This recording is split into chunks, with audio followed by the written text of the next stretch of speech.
Okay, Göksun Hocam, we can start whenever you're ready. Okay, thank you very much, Mine Hocam. Hello and good evening to everyone, our faculty, students and guests. And I would like to thank you all for being with us at the second meeting of ArchiDesign Talks of this year. It's a pleasure and honor for me to host our valuable faculty member, colleague and friend, dear Suna Çağaptay, for a discussion on her recent book titled The First Capital of the Ottoman Empire, The Religious, Architectural and Social History of Bursa. Her book has been published in November 2020 by IB Tauris, which is an internationally acknowledged publishing house. Well, before moving on with the discussion on her book, first I would like to briefly introduce her for the wider audience. Suna Çağaptay is a medieval Mediterraneanist working on the artistic and cultural interactions in the Eastern Mediterranean and their reflections on the built environment. Currently, she is a fellow in the European Research Council-funded project titled The Impact of the Ancient City, a project based in the Faculty of Classics at the University of Cambridge. She has held this position since March 2017, while she still holds her position as assistant professor in architectural history at BAU. Her recent research interests and publications bring together contemporary practices of history, archaeology, heritage, architectural history, and anthropology to investigate examples of urban amnesia and urban recreation across the Eastern Mediterranean in the medieval period. And she holds a PhD in architectural history and theory from the University of Illinois at Urbana-Champaign, and a master's and bachelor's degree in archaeology and history of art from Bilkent University, Ankara. So welcome back again, Suna. Well, this evening we agreed with Suna to have a talk in a Q&A format and for keeping it more interactive. So I made some investigation on her brilliant book and shared with her my questions I found prominent in understanding her approach and findings she presented in her book. And we hope to finish this first part in about 45 or 50 minutes. And then we will be expecting questions from the audience. So I guess we can start with the questions. Well, Suna, welcome again. Thank you very much for being with us. Thank you. Actually, I would like to start with a very basic question, since I also know that you are not originally from Bursa. Can you please tell us how happened that you started to study on Bursa, and specifically on this time period, the 14th century, which you also call as an obscure period in Ottoman historiography? I think we all would like to learn about the context of this study and where did you study, how, why, and what were your sources and what language skills you required to reach to these sources. Thank you so much, Göksun, for this really nice introduction. I'm happy to be back at Bahçeşehir, although it's virtually. I'm glad that so many of my colleagues and some of my ex-students or former students are also joined us. So where should I begin? Yes, I'm not from Bursa, but I think just like any other academic, I have a passion for, we either have a passion for cities or historical figures or a building. And in my case, I think it is Bursa. And it is almost like, I'm a person, I just want to personalize it as well. I'm a person of long-term relationships, right? So, and in my case, Bursa is one of them. I keep coming back to it or going back to it because I remember it so well. I remember it being like comforting me, showing me like with its built environment, really interesting details in its architecture. And it's also urban fabric fascinates me. There are a couple of different Bursas in my mind. The first one is the one that I remember from my childhood. I do remember that most of my childhood friends, I grew up in Malatya. I remember their families living for Bursa from Malatya to work in the factories. So this was like my earliest understanding of the city, that there was this city that people from Malatya were going all the way up. And it was famous for its peaches and stuff like that. And then there is another Bursa that I came across that I actually visited when I was in high school. Back then I was working as a nurse, and I went to Bursa, and I ended up in Tophane, where the early Ottoman structures are located. And I remember reading the signs which said like these were originally Christian structures, they were converted, and but then they were destroyed by an earthquake, and then they were rebuilt again. So I do remember that thing as well. But what inspired me academically, I think, was the time when I was doing my master's, and I was trained as a Byzantinist, and writing a master's on early Christian churches in Antalya, in the area of Antalya. And at some point, I remember feeling really bored, and I ended up in the art library at Bilkent, where I was studying my archaeology degree. I pulled out a volume of Mukarnas, very like random.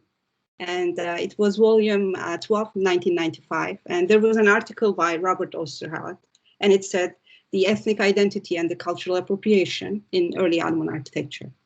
So he was comparing early Ottoman buildings with late Byzantine structures that are built in the same region, in the region of Bursa. And I just found it really interesting because he was comparing a Christian structure to an Islamic one. And he was saying those are the overlapping qualities that we see in the architecture of the buildings. And I said, there must be something wrong with it, because, you know, the way that we study art history, archaeology, or architectural history, we pigeonhole everything. We have like really defined boxes for different cultures.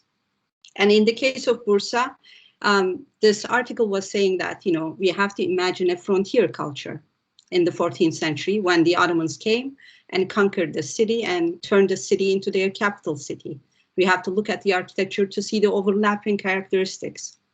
And I think this is where it started. And I wrote an email to Robert Osterhout to go and work with him, study with him, and he accepted it. And I ended up at the UFI, University of Illinois.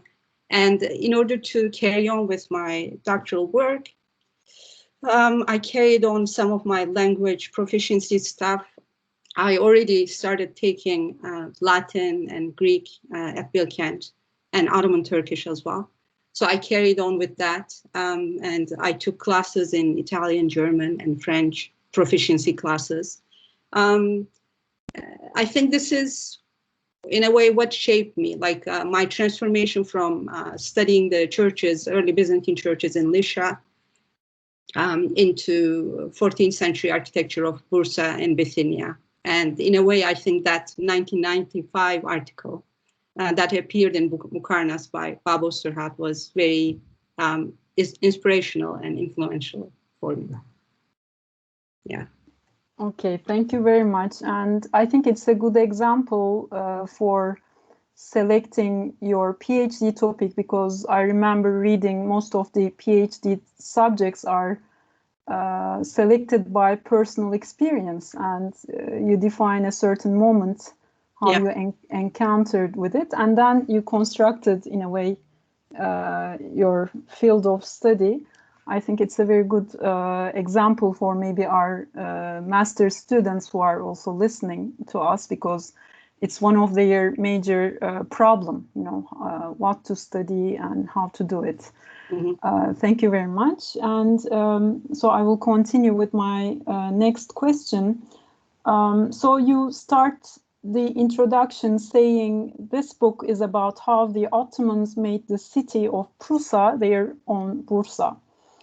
So Bursa was originally a Roman then a Byzantine city, and the Ottomans who captured the city in 1326 made it their first capital, or payitaht in Turkish, and later called it Bursa. So this implies a process of transformation through appropriation, as we can even tell from the name. I mean, the transition from Prusa to Bursa. So can you explain more about this transition? And you say in the book you want to talk about Bursa as a site of intersection of cultures, peoples, and analyze the architectural production with such a perspective. And you emphasize terms like hybridity, synthesis, cross-cultural and cross-religious borrowing and integrating. So what do these mean, and how can one own a city which used to belong to some other culture, specifically in the 14th century, which is a pre-modern context, much earlier context, that's quite foreign to our modern eyes. So can you explain it Sure. for us? Yeah, that's again a very good way of looking at the terms and the ideas that I try to view into my book. One of the things that Osterhout studied prior to my doctoral dissertation, as I said, he was comparing those early Ottoman structures, two of which you're looking at on the screen. I'm hoping that you are able to see the screen. Yes. Yes, so two convent masjids, one by Orhan, built in 1339 on the left, and the other one by Murat I on the right. So he was comparing those structures. He was discussing that the architectural techniques or the construction details that we see in both of those buildings are very similar to the late Byzantine practices. And he was basically saying that there was a continuity in this transformation from late Byzantine to the Ottoman. The fact that the late Byzantine builders in the region of Bursa were actually working for the Ottoman patrons in Bursa as well. So this was one of the details that Osterhout studied. But since I am trained as an archaeologist, I'm always curious about peeling back the layers, going back, excavating what is in and around the buildings and what kind of reimaginings that we have in those buildings.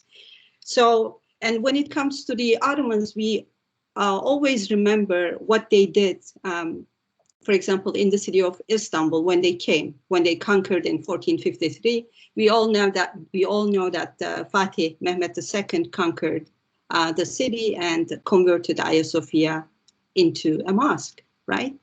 So in the case of Bursa, for example, our evidence is very little. I'm trying to go forward. Our evidence is very little because, most of the buildings are destroyed by an earthquake. And here, for example, I'm not sure whether you're able to see the pointer. Yes, we do see. Okay.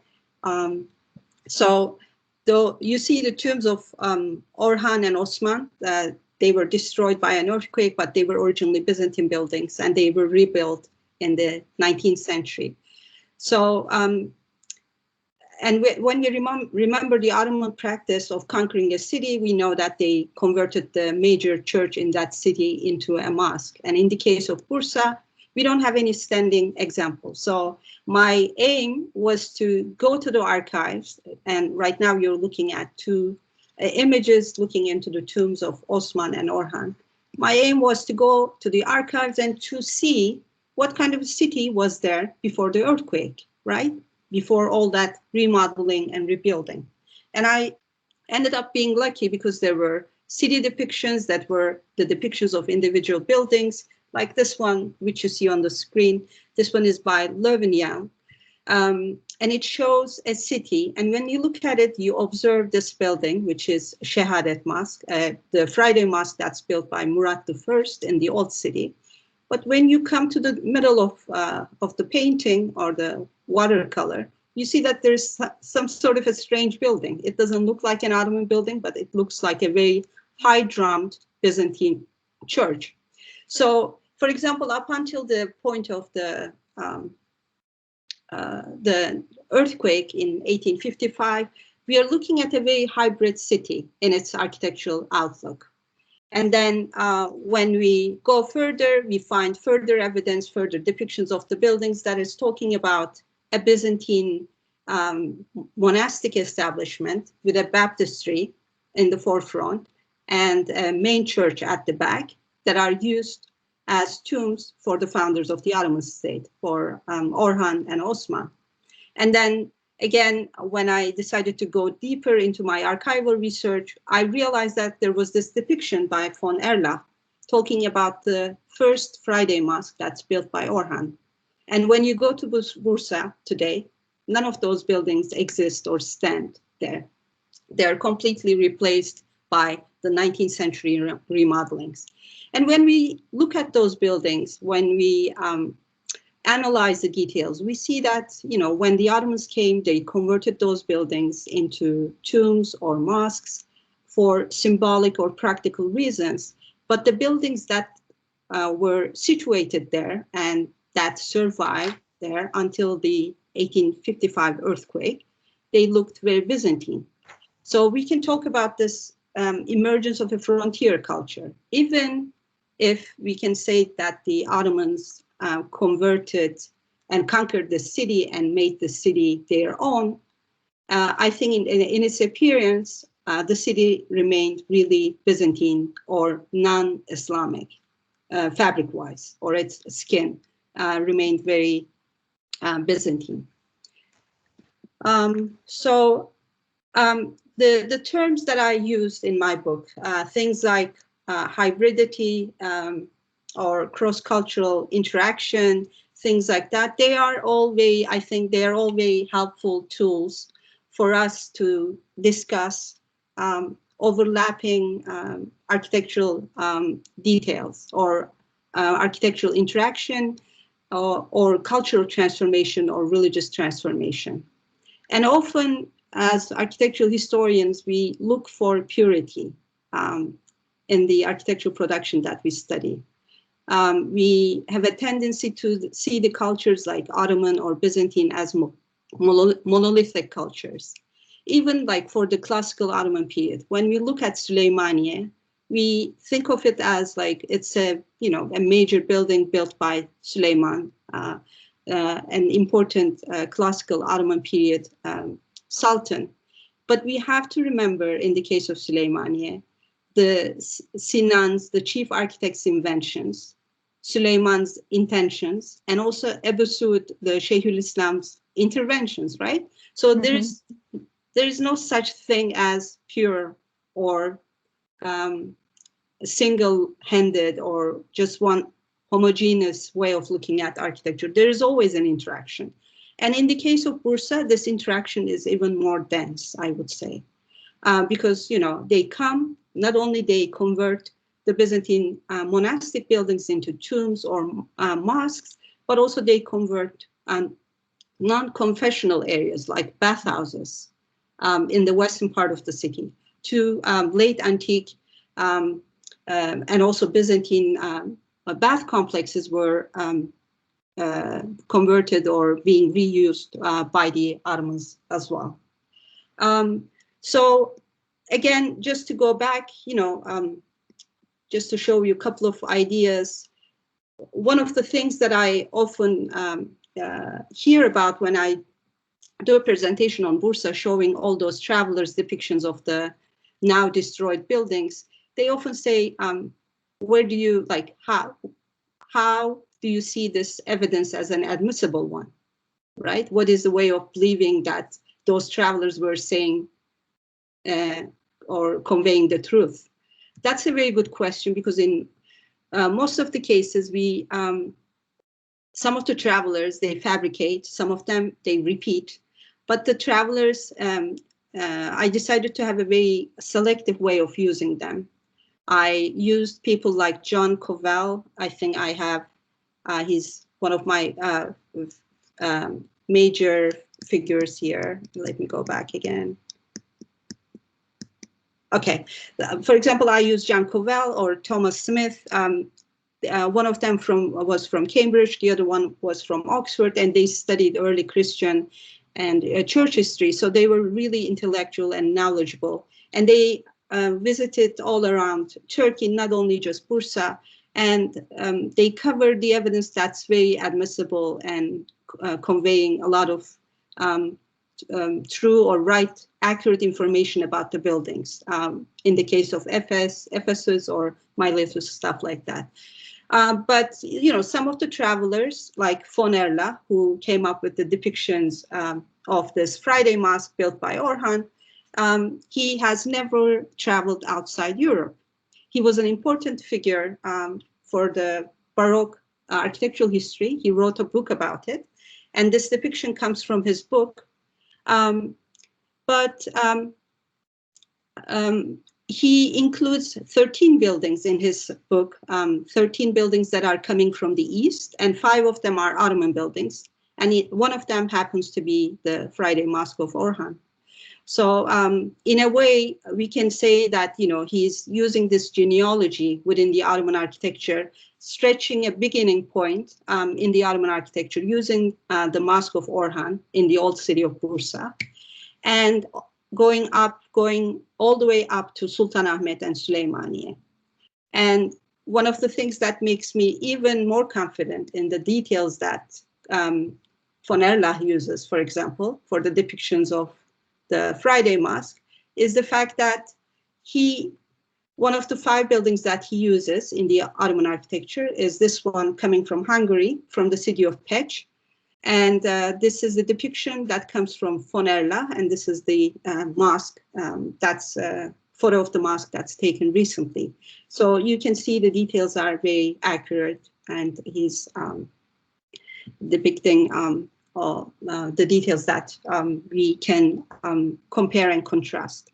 So in a way, one of the ways to study hybridity or cross-cultural interactions, even when we don't have any standing evidence in front of us, is a way to go to the archives and doing an archival research. And of course, being selective and trying to understand where those travelers were coming from and what kind of a picture that they were depicting. Yes, and I'm not sure whether I understand. I covered the questions that in this section, but yes, yeah. Yes, I think we can move on with the next question, which Sure. may be also interrelated with this issue. So, I mean, as we see Bursa also from that aerial view, it is a city with a very specific and special topography.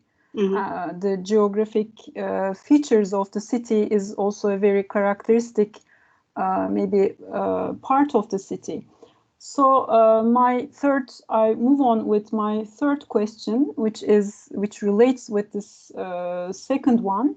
So where does the beauty and the significance of the city come from, both for the Byzantines and later for the Ottomans? I mean, what are the specific features, including topography, geographic features and other symbolic aspects that made Prusa special for the Byzantines and later to the Ottomans? And how does the architectural setting refer to this context? What are the conditions of the lively dialogue you portray between the city's special topography and its architecture? And how did the Ottomans, as you inspected in your book, contribute to it while making the city their first capital? Here I'm using this Google Earth map, in which I am pointing out all the complexes or the monuments that I worked on, as well as my tentative way of marking out different neighborhoods in the city: the Muslim, Christian, Greek Orthodox, right, Jewish, and then Armenian neighborhoods, Muslim neighborhoods, and so on. So when you look at this map, you see that there are two major things that are prominent, and I think these are the features that make Bursa, Bursa, both for the Hellenistic and Roman and Byzantine periods, as well as the Ottoman period. You see the Mount Olympus, and then you see the major flat land in front of it. And because of this topographic reality, the early Ottoman interventions, urban interventions, took place in the city, were pretty much controlled by this reality, offering us the historic city or the Acropolis or the old city surrounded by the walls over here in the middle. And the city is stretching towards the west with Murat the first complex and the Murat II's complex. And by the way, we don't see your pointer. Okay, hold on. Thanks for reminding me that. Yeah, okay, so, now we see it. Okay, Murat the First, Murat II. Here we have the Acropolis or the old city, and then we see the Grand Mosque of Beyazıt I, Orhan's second city and his social-religious complex over here. And then we have a bridge. We have the Yeşil complex built by Mehmet I. And then we have the Yildirim over here. So in a way, and right here, I included a shrine that was built for a warlord or a frontier lord, an important figure, perhaps had like Christian connotations and then transformed into a Muslim warrior. So I think what made Bursa, Bursa was its topography. And this is something, again, that the architectural historians miss when they talk about Bursa.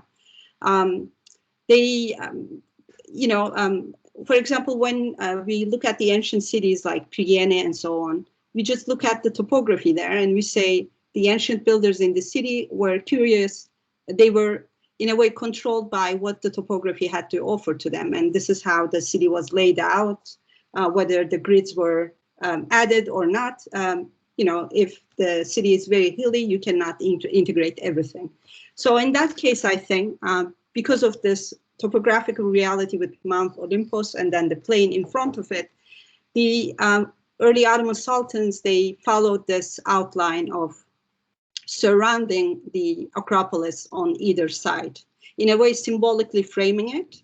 And also the area of Muradiye, a complex that was built by Murat II in the middle of the 15th century, formerly perhaps was the area of the cemeteries. And again, one of the major roles of this complex, if you remember, is containing the dynastic mausoleum of the early Ottoman midwives, princes, and wives, and other important figures. So again, repeating this idea. And I think what the Ottoman sultans did as well, by maintaining this east-west axis, in a way they occupied prominent hilltops or elevated points within the city in order to mimic what was here, what was historic over here, what was established and conquered by Orhan. So in a way, they created miniature versions of Bursa Acropolis. And I think that's, where the beauty of the city lies. And because of this really luscious green landscape and, filled with really good quality waters, both cold and hot for bathing and so on. And it was reputedly mentioned in different accounts in the Byzantine times, in the late antique times as well. The city was famous for its bathing waters as well. And these are the things that we note, I think, in the city of Bursa. It's the characteristics of the luscious green and the wide open plain in front of it. And the wish that the Ottoman sultans were sort of creating or trying to mimic what was once created and transformed by Orhan in the later centuries.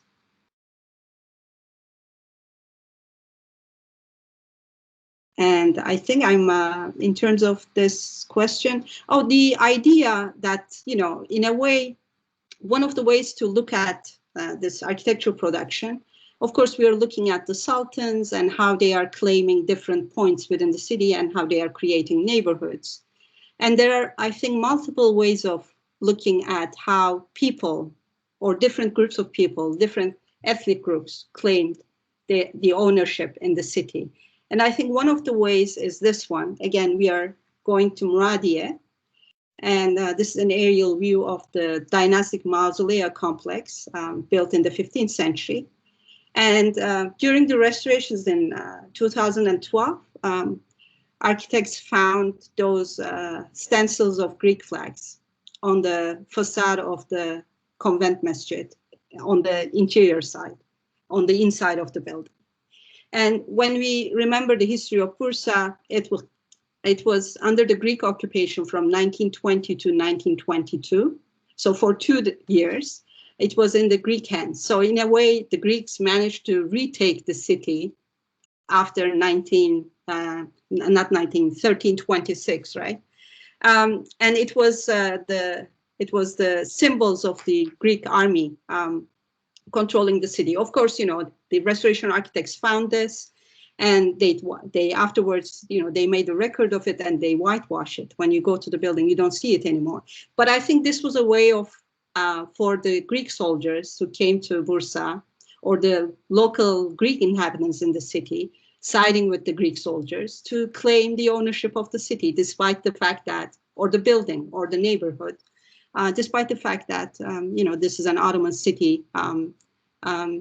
And another way that makes me really happy is this tile that was found during a landscaping project a couple of months ago. And it was sent to me by the people in the Bursa municipality, and they were curious about what the tiles said.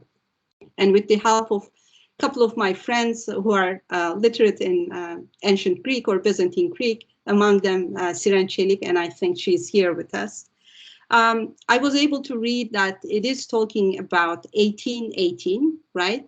And it's doing the greeting. And then it talks about 4 different characters: Lazaros, Kuros, Savas, and perhaps Avram. Their last name was Prusikintos, and they claim to be master builders in the city. So, and they have this coat of arms, double-headed eagle, which we often associate with the, you know, Greek Orthodox Church, or Orthodox identity, representing, you know, both sides of the world, secular and the sacred side, something that we also see in the medieval architecture in Anatolia. But I find it very curious that we have the names of 4 architects, you know, who lived and produced in the city in 1818. So that's also a way, perhaps, for the builders to claim their identity. And again, it comes from the area of Muradiye, which we just looked at with the tiles. And last way of owning the city, and, you know, what the city's topography has to offer us, is perhaps the bridges are important. They are important, and they also help us to identify different groups of people. And in this case, I'm showing you the Urganda Bridge, a bridge that was built in the mid-15th century. And I often find it really similar, this bridge, whose 19th century photo you see here on the top. And I often compare this bridge to Ponte Vecchio in Florence. And when we, again, look at the traveler's account who visited the city in the 15th century, later 15th century, 16th century, they all talk about the presence of Genoese and Florentine merchants exchanging goods here, selling silk, buying silk, selling and exchanging spices. So again, this is also one way within the topography of the city where we see not only the sultanic establishments, but also different groups of people claiming the ownership of the city, or different neighborhoods within the city. And I think this is also adding up to our multicultural picture of Bursa in the 14th and 15th centuries as well. So maybe we can say purity is a modern problem, I think. I mean, looking for purity, it's a modern deflection maybe in our minds. And maybe can we say Bursa was a laboratory for the Ottomans to learn to play big, or to start to build a new monumental language and to encounter with a monumental scale, because the next step would be Constantinople, Yes. obviously. Yes. So I agree. I mean, it's a great point. I agree with you. I think Bursa was in a way it functioned like a lab, a trial and error place for the Ottomans. But also it shows us that it was a unique city in terms of its topographical realities and so on. We often discuss the idea of Ottomanization when we talk about how the cities were transformed from being Balkan or Christian cities into Ottoman cities. And we often go back to the examples of Bursa and Edirne. But I think each city has to be assessed and evaluated in its own setting, in its own identity. Because what we see in Bursa is never happening in Edirne. I mean, in Edirne, again, we have a walled city and acropolis, but we don't get to see all those imperial complexes in Edirne, not in this density. And Istanbul, it's a different story. In the Balkans, again, it's a different story. And I think, yes, in a way, Bursa is a lab where they try and see whether it's working out or not. But it's also a place for the Ottomans to come up with their tensions within the society as well. Because this is a time when they are also trying to shift from being warlords or akıncıs into more centrally ruled, governments. Bursa is the stepping stone for that. And again, let me go. I have to fast forward really quickly, and I'll ask for your patience about that, because I think I do have a very good slide towards the end. I promise. So it's a cultural investment also to learn to build in Bursa. Yes. For example, in the case of Bursa, we get to see in the convent masjids that the Sultans built, we get to see this inverted T-plan. I think we are going to discuss about that later on. But this is the plan that we get, and the buildings are built in a way that they are combining local Byzantine-like techniques, alternating brick and stone, as well as the Mamluk details. But then when we go to Edirne, we see that because the Ottomans were transitioning from being a warlord society into a more centralized one, remember towards the end of the 14th century, they conquered much of the Balkan cities, right? They become very centralized, and it also reflects upon the architecture that we start seeing. For example, in Edirne with the Üç Şerefeli that you see on the screen over here. And then when you end up in Istanbul, it's a totally different story. But then again, we see that there is an interaction that's going on with the Byzantine past. They are trying to engage themselves in a dialogue.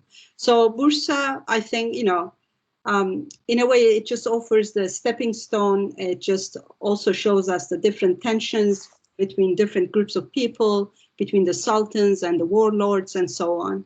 But it is all, it is all indicating that it's a story that's soon to start, and it's going to be really fascinating with different characters and different types of buildings.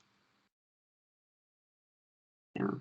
Okay, thank you very much. I think we can proceed from here also, these inverted T structures that you also talk about in the book.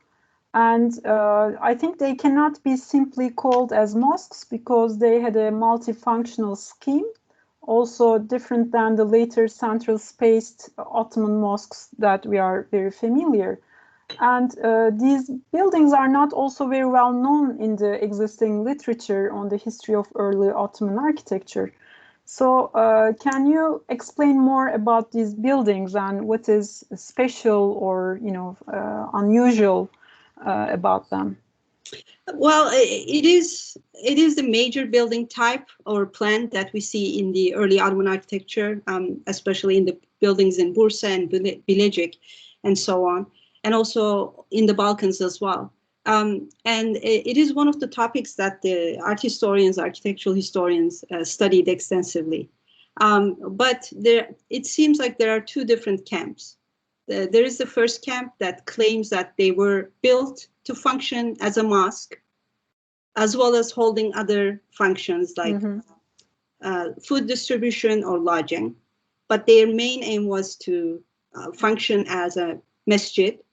And the plan has to be spinning off either from the Seljuks or the Mongol Ilkhanates.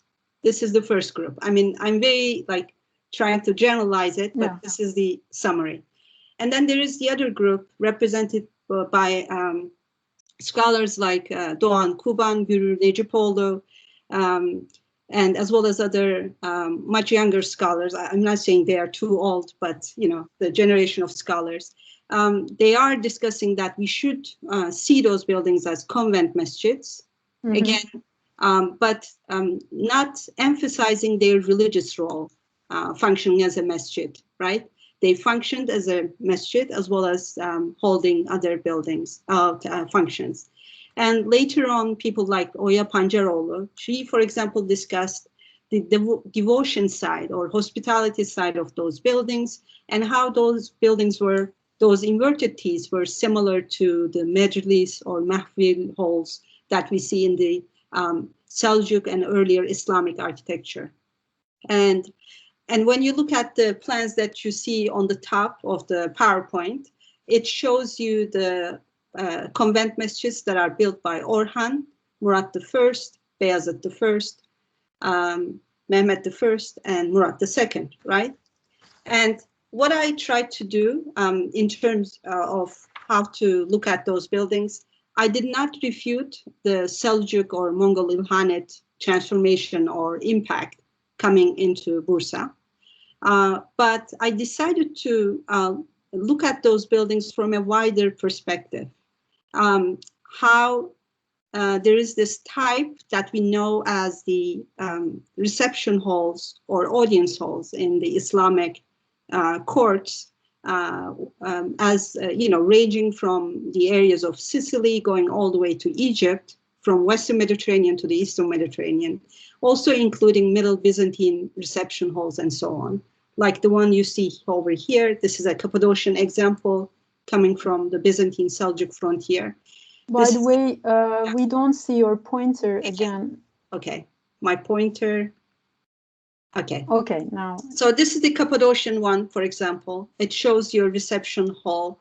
And then this is a Fustat example coming from Egypt. And then for, you know, many scholars, the ones who are promoting the idea of the inverted T coming from the Seljuk precedence or prototype, they usually use a comparison like that, right? This is Jajabey, late 13th century madrasa in Kırşehir.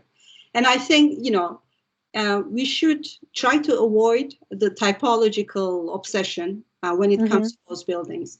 And we should try to understand what those buildings conveyed and what kind of a function and message that they had. And when we look at the Islamic architecture, for example, again, the Fustat or the Ayyubid example that you see over here, we see that those buildings usually have an ivan or a main axis in which you have a raised platform. You go in, and then it's fronted by a fountain at the entrance, right? So with the early Ottoman buildings with the inverted T, we get a similar layout. We have a small fountains at the entrance and then leading into the main ivan, and then on the sides there are the side wings. So I think one way it is, I know it is very speculative, and I'm not saying I nail this theory, but I find it very curious that throughout the Islamic dynasties, this is a form that travels from one court to another. And it shows that, you know, they usually appear as the reception halls where the sultans or important figures accepted their guests. They had their audiences. And as I said, you know, the audience would take place in the main ivan, and the side rooms would be used for different purposes. And in the excavations, for example, from Jordan, this is the Abbasid and Ayyubid genealogy of the reception halls. From Kerak, from Shabak, and the Samara, the Abbasid example. This is something that's been already discussed, and I think we have to sort of integrate the inverted T buildings that we see in the early Ottoman architecture to this discussion of, you know, the emergence of a reception hall type of building within the Ottoman architecture in Bursa. And Murat II is the last sultan who used this plan for a sultanic building program. And he has his complex in Bursa, the one that I showed you. And also he has another one in Edirne. Both of them are known as Muradiye. And then after his reign, you know, this is also the rupture where we start seeing less and less sultanic and inverted T buildings, as well as inverted Ts that are built by notable figures. So it goes out of use because they decide to become more central in their approach to the outer world. Okay, so thank you very much. So obviously there is quite a lot of literature, but I think it still needs more discussion in understanding. It's not easy to define them simply as mosques, obviously. But yeah, we need more perspective maybe in order to understand how these buildings functioned in a more maybe multifunctional scheme. Because yes. in the central planned mosque, it's more maybe clear, but it's not easy or possible to apply the same scheme over this plan type. Yes. And I think one thing that we also have to remember, the reason that I don't want to call them simply as mosques, is because they are built within the social religious complexes of the sultans, the kulliyes, by the sultans who already have their Friday mosques somewhere else in the city. In the case of Orhan, he has his inverted T in the lower city, but he has his Friday mosque in the upper city. And again, Murat II has his Friday mosque in the old city, Şehadet, and then his convent masjid is in Çekirge within his külliye. And the same goes for Beyazıt, who built his Friday mosque next to Orhan's külliye, the building that we all know as the Ulu Cami. And he has his inverted T, the convent masjid, within his külliye. So this also explains that, you know, those buildings functions, they had multi-purpose or multifunctional projections in them. Okay, thank you very much. So in order to leave space to the question from the audience, I will pose my last question. And obviously it is beyond the scope of your book, but I think I cannot help wondering what happened Bursa after, you know, Edirne and later Constantinople or Istanbul was made the capital.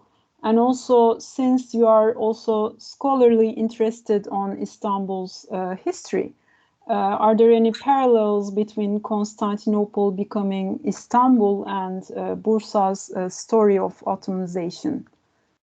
That's again a very good question. There are major similarities between the way that Bursa made Bursa and Constantinople was made Istanbul. And we see that first in the conversion of Hagia Sophia, and in our case, we have the complex in Bursa in the old city. But what Mehmet II tried to do, if we remember his aim, I'm not sure whether my pointer is off again. Hold on. For example, you know, Mehmet's aim was to convert Hagia Sophia over here, and then he built his complex in Fatih, right, on top of the remains of the Church of Holy Apostles. So again, this is something that we see in the early Ottoman sultans. They move away from the old city in a way, where the palace is, where the converted mosque is, right? So he built a new complex, just like the other Ottoman sultans. He also promoted the commercial quarters within the city, for which I think Bursa might set a precedent in the way that there was a thriving commercial life going on in and around the city in the late Byzantine period in terms of textiles and spices and so on. So there are similarities, and topographically, both cities are not similar. Bursa has this really big mountain whose foothills the city clings. And in the case of Istanbul, we have a very hilly topography, a very undulating topography. And the way that each sultan came after Mehmet II, Bayezid I, Selim I, and Süleyman, in a way, the way that they occupied different hills within the city and made their complexes prominent within the topography of the city, I think is something that we already saw in Bursa. But I'm not sure whether they were mimicking the Bursa type of designing an urban topography, or they were just, taking the advantage of topography in Istanbul. I have no idea. But I think there is a similarity between the way that Orhan, Murat I, and Bayezid dealt with the city of Bursa, and Mehmet II, and as well as the other sultans, dealt with the urban context, Byzantine urban context or earlier urban context in Istanbul. And actually, my last maybe addition to this question, did Bursa continue to have a symbolic prominence for the Ottoman sultans later on? It is, I like this question a lot. It is a city that the Ottomans remembered in the 19th century after the earthquake, when they were also busy with trying to identify who they were, where they were coming from, when they were curious about their genealogy.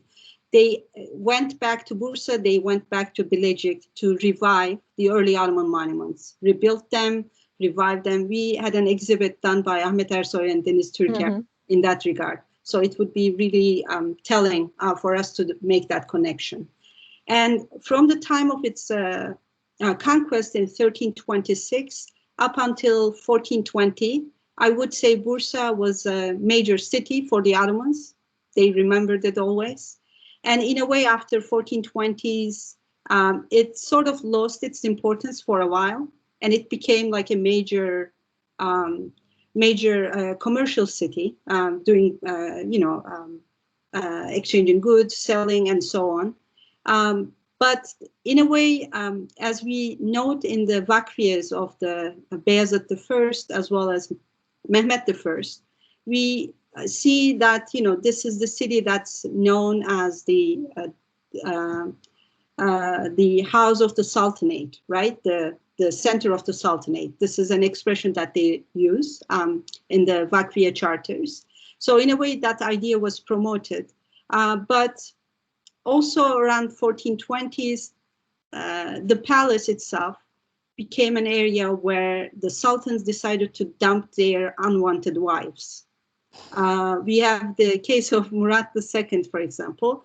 He got married to the daughter of Isfandiyarit Emir, right? I don't remember her name, probably Devlet Sultan, something like that. And then he decides to send Mara Brankovic, a Serbian princess, the first wife, back to Bursa, the palace. So in a way, it's like the backyard of the Ottoman sultans. And they don't remember it much after 1420s or after the 15th century. Again, one last reference when we see how the Ottomans or how the other emirates saw Bursa in that time. Again, during the reign of Murat II, I think the Germiyanit emir goes to Edirne to visit Murat II. And on the way to Kütahya, he decides to stop in Bursa to visit the mausoleum in Muradiye, right? So in a way, we see that it's the eternal capital of the Ottomans, but then this idea, I think, goes until the end of the 15th century. And then in the 16th and 17th and 18th centuries, it's famous for its bathhouses, commercial life, and so on. And then in the 19th century, the Ottomans remember it again because it's demolished by an earthquake, destroyed by an earthquake. And then they also remember that they just try to identify themselves in that period as well. So they end up in Bursa for different reasons. Yeah. But I think it's somehow continued to be an extension of Istanbul because it's geographically also very close. Yes, yes, I agree. It's very close and it's very accessible, land or by land or sea. Yes. Okay, thank you very much, Suna. Thank you so much. I think I'm done with my questions, and thank you for all the answers. And now I would like to ask our audience for maybe further questions to Suna about her book, this topic. You can write to the chat box, or you can raise hands and use the microphone and speak.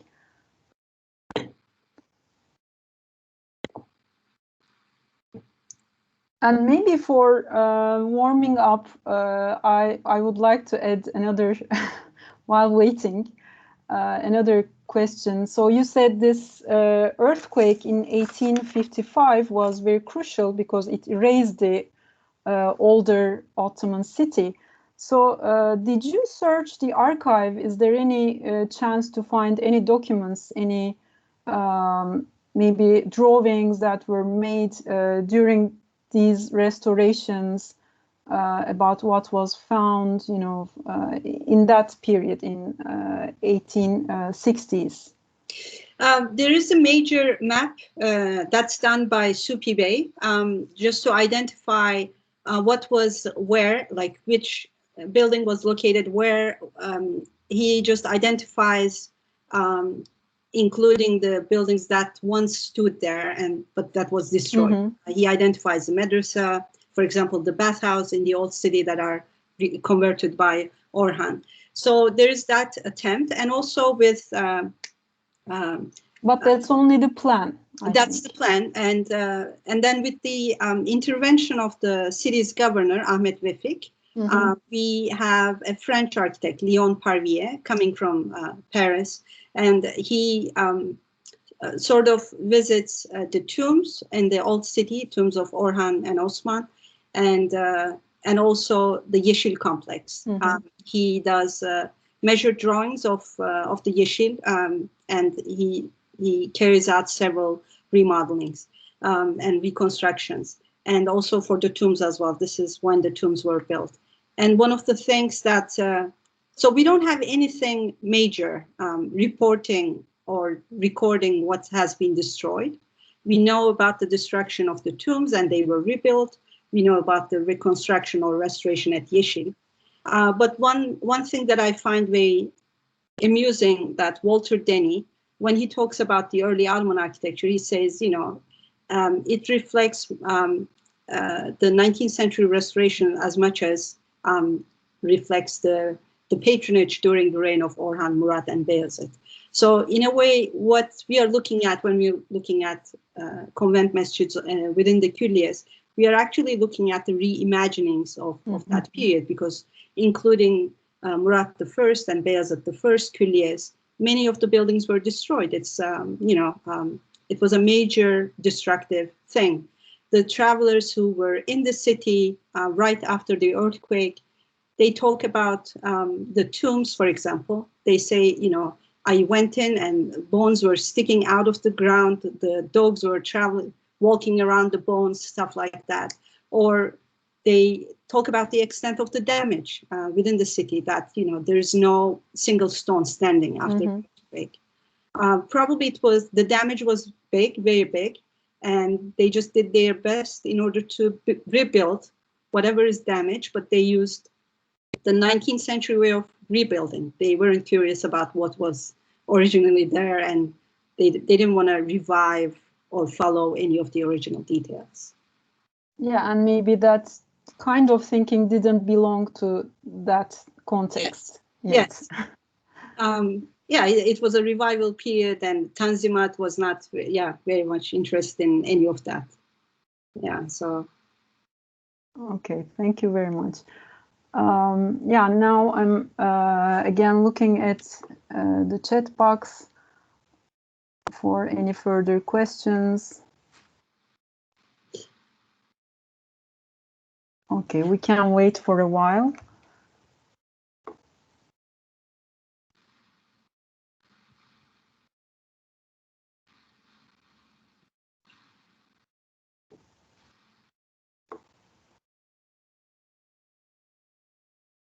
Oh, our audience is very silent. Yeah, or maybe I asked all the questions.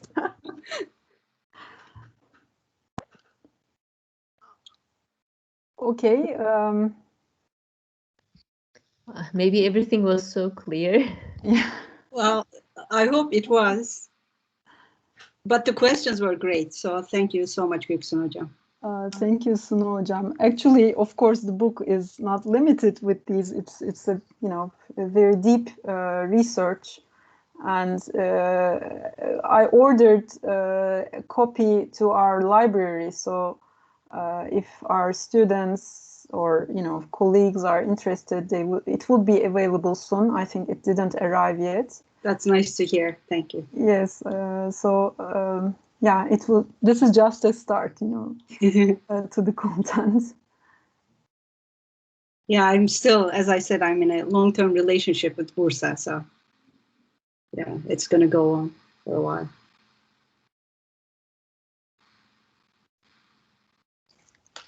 Okay, there is one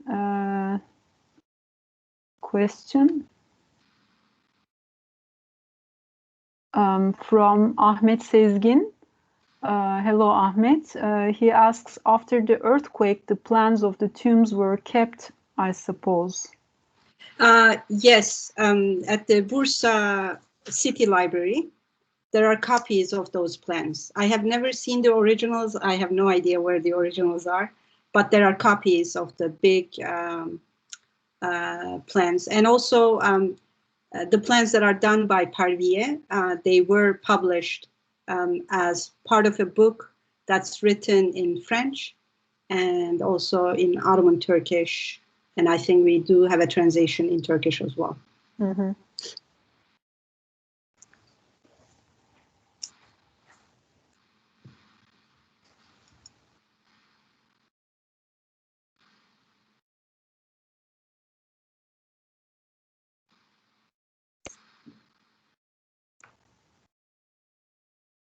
Okay, another question from Esra Taştan. Okay, I'm reading the question. First of all, thank you so much, Suna Hocam, for valuable presentation. I was wondering, I know Bursa is meaningful for you. Would you choose which city instead of Bursa? Okay.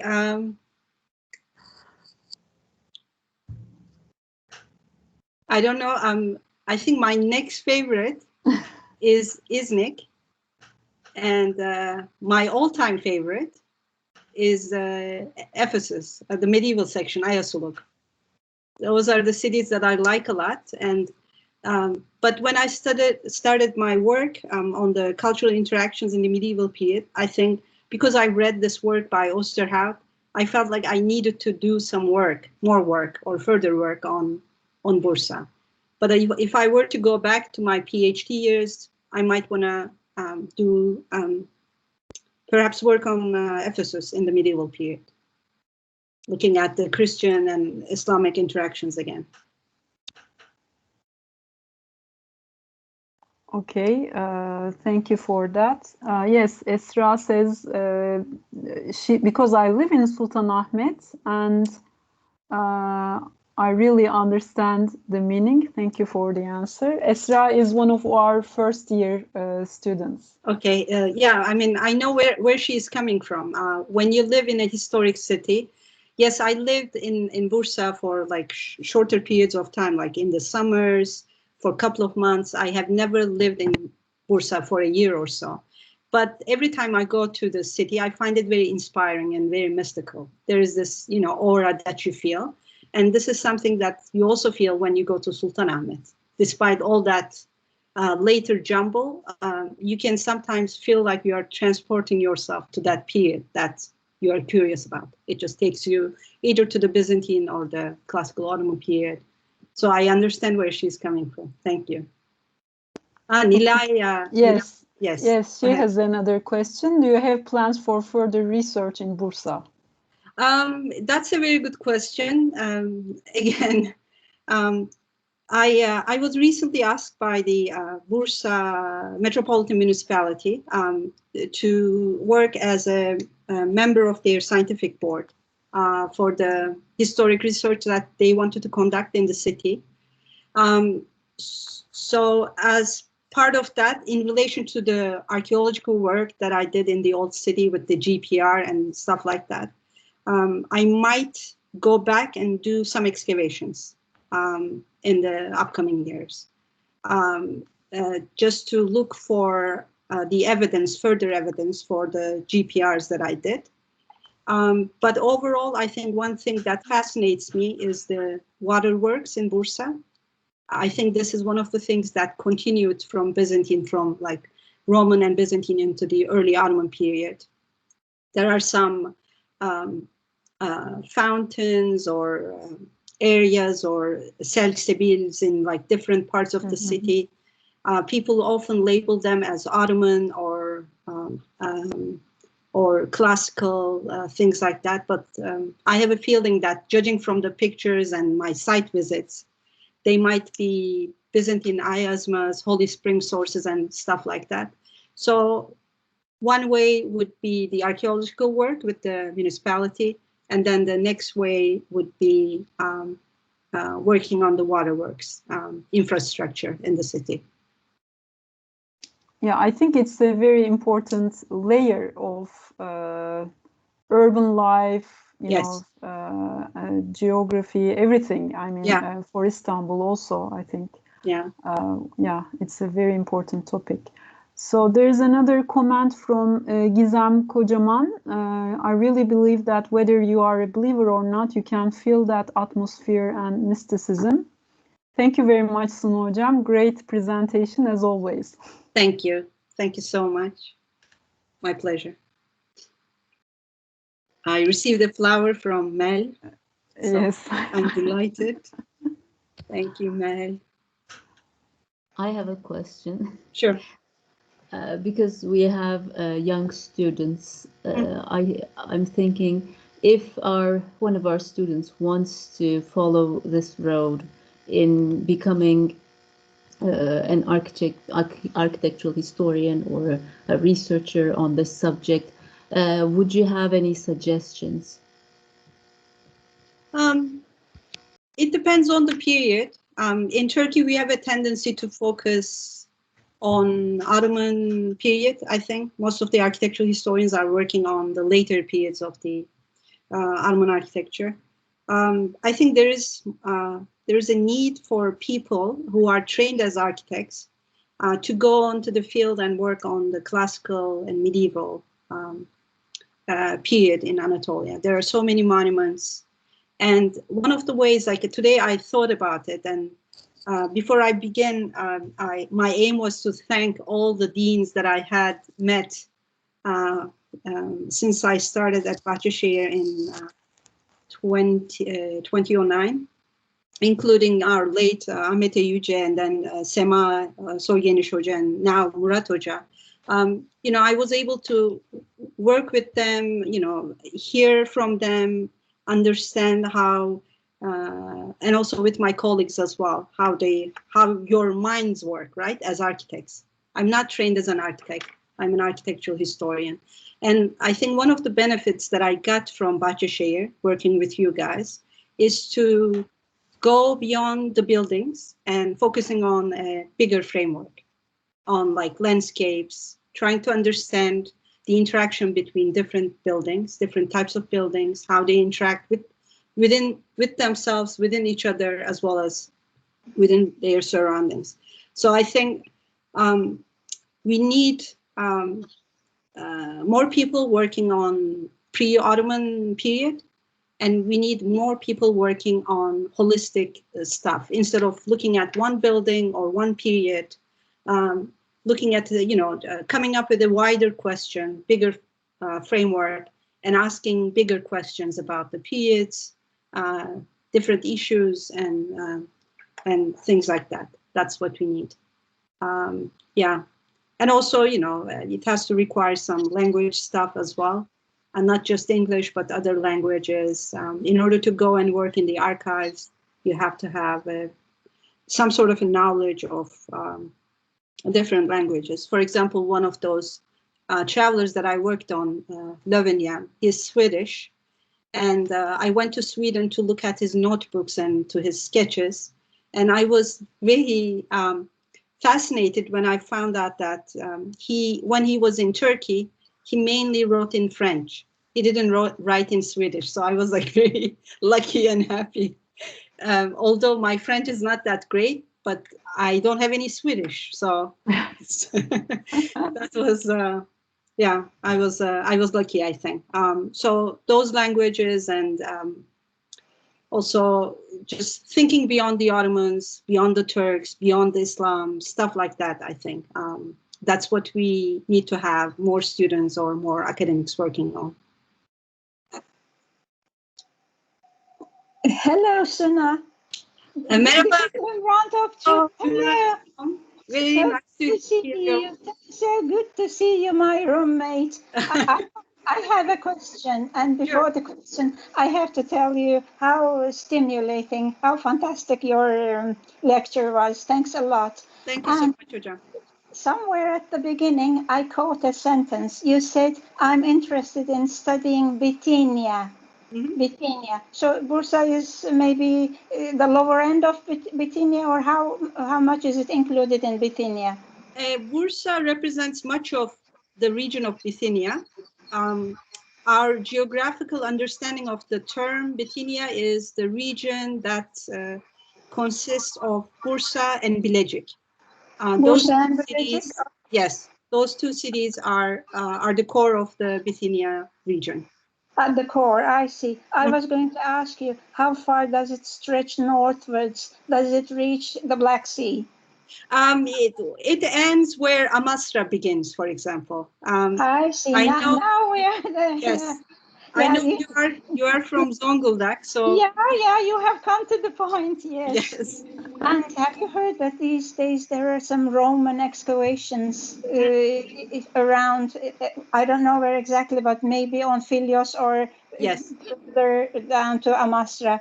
Mm-hmm. So I am interested. Maybe you like to work these areas too. And okay, yeah. Go ahead.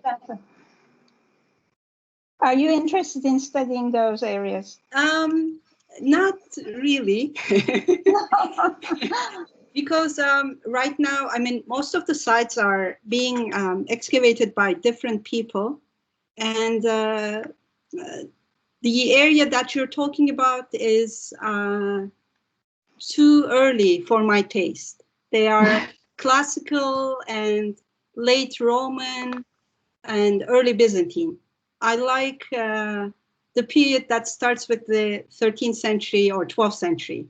I like the period from the 12th to the 15th centuries, I think, in general. I see. There are so many layers. That's not the layer you're interested in. Yes, okay. not really, but they find really fascinating stuff there as well. It is so good to see you, and congratulations for this book, and we expect many more from you. Likewise. Thank you, Hocam. It's very sweet of you. Thanks. Thanks for coming. Thank you, Göksun. Thank you. Thank you, İmran Hocam. So I think the term medieval for Anatolia is another story, because we know medieval mostly from European history of art and architecture, but it's a completely different story for Anatolia, and I think we need to find more and study more, because it's a very exciting period, I think.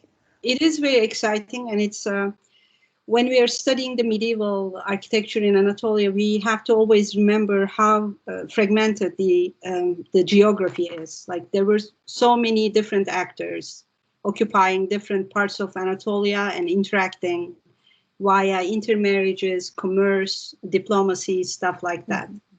We have a tendency to look at, for example, the history of Anatolia from the perspective of like different cultural groups, the major ones. Again, the question of monolithic understanding.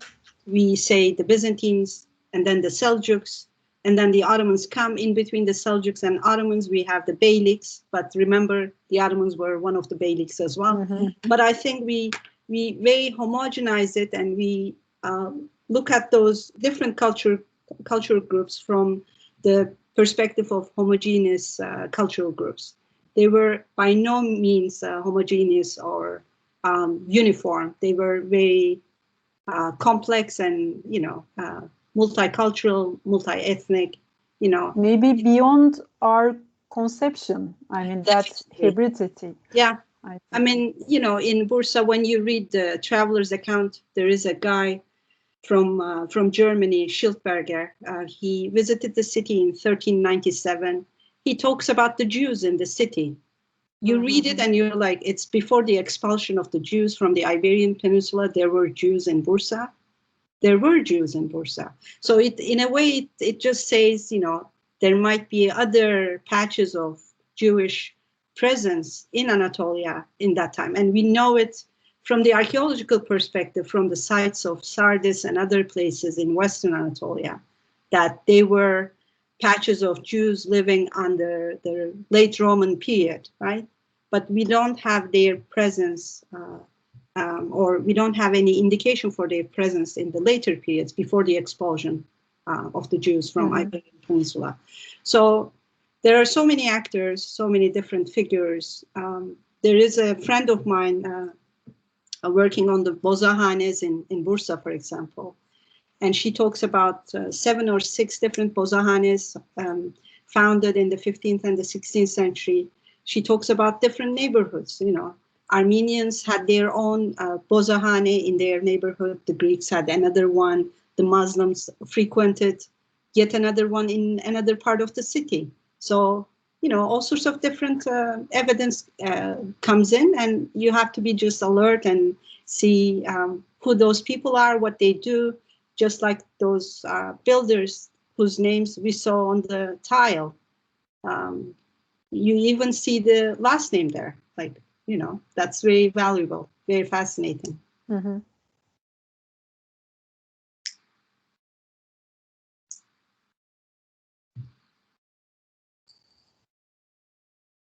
Okay, I think we are not receiving any more questions, so maybe we can end today's meeting. Sure. Suna Hocam, we want to thank you for taking the time to be here with us today. My pleasure. And for this interesting presentation. You probably know this, we have a little tradition here in ArchiDesign Talks. Yes.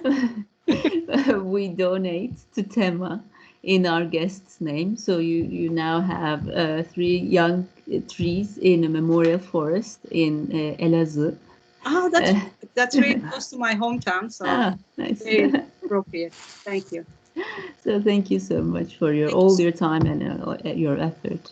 Thanks for having me and coming and joining me and Göksun. And Göksun, thank you so much for the questions and putting up with my long it was a pleasure always. Thank you so much. So we are gonna say bye to our guests. Yes, thank you everyone for being with us.